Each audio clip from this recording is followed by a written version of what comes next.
me, yes, the same, because we only have one group today. I didn't have the timer with you. So the first time, the warning coming from me is like 8 minutes, which means that you have 2 more minutes left. Is that all right? Okay. Good. Okay, good afternoon, everybody. We are group 4, and we know that there's been a long time since we have visited Lin Family Mansion Garden. But anyway, we are still very glad to be here to show you the introduction about the Lin Family Mansion Garden. And I'm Chen Zhiyi. I'm from Computer Science Department. And they are my group mates, Xu Zihan, Wu Yishou, and Xiaohan Xu. And they will be introducing themselves when it comes to their part.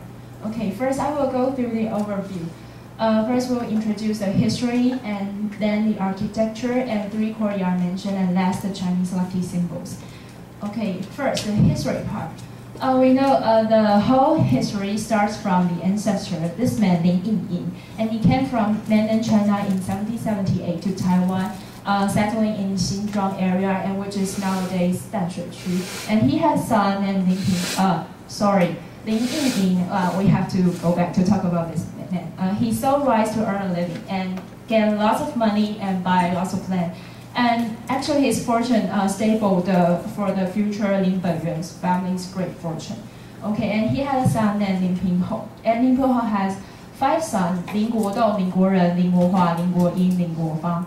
And because that time they sold rice to earn a living, so they suffer from a problem that they don't have enough space to store their rain crops. So the 3rd son, Lin Guohua, and the 5th son, Lin Guofang, they built a rent house in Banqiao area. And that time is 1846 to 1848. And in 1851, the whole Lin family moved to Banqiao area. And that's actually when the 3 courtyard mansion was built. And that time there's a very important event happened also, is the Zhangzhou people and the Quanzhou people, they are having a fight. And so Lin family became the headquarters of the Zhangzhou people. And so you can see now inside the garden there's many defensive symbols, and that's actually come from that time. And in 1949, there's many soldiers come from the mainland to Taiwan, and the Lin family served as the shelter for them. So that time you can see in the garden there's hung by many illegal shelter, which is made by the soldiers, and it's not being restored until 1986. Okay, next. And we know that the Lin Family Mansion Garden is the 4 great gardens of Taiwan, one of the 4 great gardens of Taiwan. And the other 3, first is located in Tainan, called the Wuyuan, and second is located in Hsinchu, is the Hsinchu Beiguoyuan, and the 3rd is Lin Family Mansion, but it's not the same Lin as the one we are talking about here, is located at Yunlin. And next, I will give my time to my group. Hi, I'm Xu Zihan, and I'm majored in Language department, and I am in charge to introduce the structure of the Lin family's garden. But since we have met the bilingual tour guide's great introduction, so we will skip how the function of each building. You can see that Lin family belongs to this one, Siheyuan. And there are 4 kinds of traditional Chinese garden. It is 一条龙, 单身手, 三合院, and 四合院.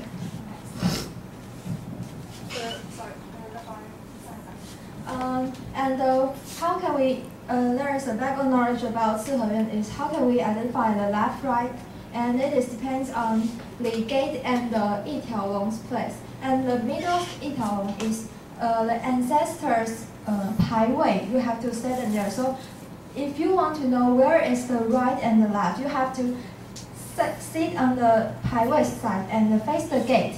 So the left of the 牌位 is the correct direction of the right.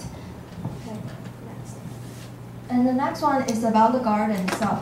When we visit garden, we have feel that the garden is feel like much more bigger than it actually is, and it is because the designer follow these 2 words, 藏 and 隐. And these 2 words is the Chinese gardens the most important things because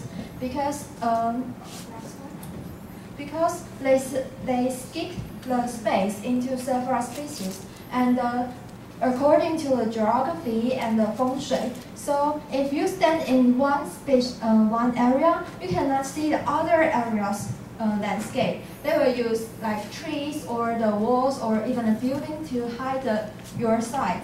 So when you are in the specific space, you will pay full attention on what you can see in this space. But when you go through the wall, you like pass through another a new world, and you will see like what you cannot imagine in the other side of the wall. So there is a traditional poem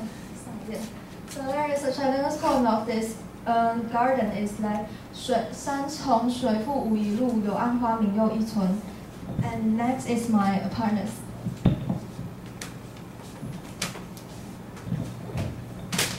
Hello everyone, my name is Wei Xiao and I major in leisure sports and management. Today I want to introduce the Three Korea House. Lin Pinghe built PE Hall in order to collaborate. Guohua and Guofang are Lin Pinghe's sons. They are most capable of his 5 sons. They built Three Korea House to a right of PE Hall. When it was completed, the whole family moved in. Next. You may be curious about why this house called Three Korea House, because there are some roads in this house, and this is road separate the house into 3 Korea and 2 walkways.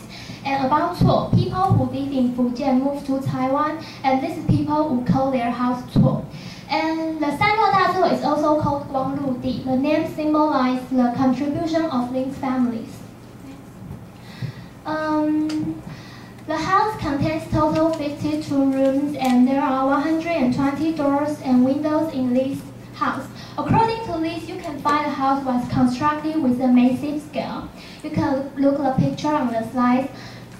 House entrance row, a central row and rear row with 2 protecting dragons. And lower ranking family members will live on the protecting dragons on either side of the hall, and every room in this house would have its own function. Stone sculpture, wood carving, brick carving. These are very common when you visit traditional house in Taiwan. Today I want to show you more special. You can look at the picture there. The swell tail style roof symbolize the high class of Lins. In ancient times, only officials and rich families could build it. And next, this is Shen Shibei. The Cixi Emperor award it to the Lins in order to reward their donation to poor. And next, this is Banyue Pond, and the pond was constructed in half moon shape in front of the house. It provided water for Lins. And it can defend attack from enemy. In ancient times, if fire accident happened, it can quickly extinguish the fire very quickly. This kind of pond, not every family could build it. Only if your family members passed through the imperial exam, so you could build it. And next, it's taken on field trip day, we don't have chance to visit this elegant house. And if next time you go there, don't forget the house also provide a tour guide with you when you visit the house where you have reserved it. It's a stereotype about the guide. Hi, I'm Lily from Department of Law, and today I'm going to introduce Chinese lucky symbols because I'm quite astonished by those lucky symbols we've seen in Lin Nation. So first, information, 2 more minutes left. So this is widely seen totems we can see in traditional Chinese culture. Why? Because they both the 5 best both symbolize wealth, health, virtue, love, and longevity, creating a most auspicious totem in Chinese history. So we can see that lucky totems often created by man, human, horse, and bird, or animals are commonly used in creating those lucky totems. And these methods are most commonly used in creating them: analogy, metaphor, homophony, symbolizing implied meaning. And we can see this Ping An Ru Yi is important symbols of metaphor. So Chinese people believe that symbols, if you use symbols widely, you can have positive results. And so interestingly, metaphors don't only used in Chinese language, they often appear in Taiwanese language too. Like so and her, pine tree and crane, you can pronounce them in Taiwanese like 熊鹤, it's very good. And bamboo and a deer, you can pronounce it in Taiwanese and it calls dik lo. You can gain gain some money. And this is a totem we've seen in the family mansion. This is bamboo. Bamboo means that when you can promote an official, the same time you have to be very, you cannot be too proud. And this is 福禄寿喜, and there are four fruits in Chinese culture. And thank you for your attention.